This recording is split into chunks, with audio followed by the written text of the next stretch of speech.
In 2025, new FAA rules will require every drone company to prove their flights are safe even when they are flying out of the site. But most companies still don't have the technology to make it happen. That's why we built Aerogrid. There are no roads up in the air, so nothing could be enforced even if the government rolls the rules out. And the only way to do that today is Aerogrid. Aerogrid is a stack of two softwares, one that runs on the edge on the drone flight computer itself at the firmware level.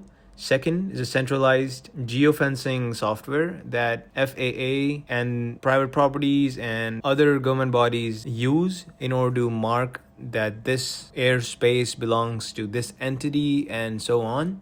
And it could also enforce, for example, certain max velocity constraints and stuff like that using an imaginary force field.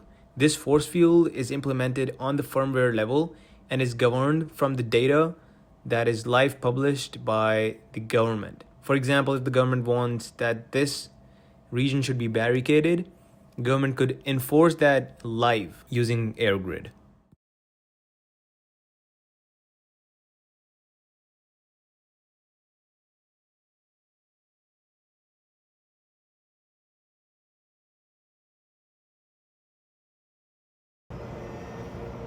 Ta-da!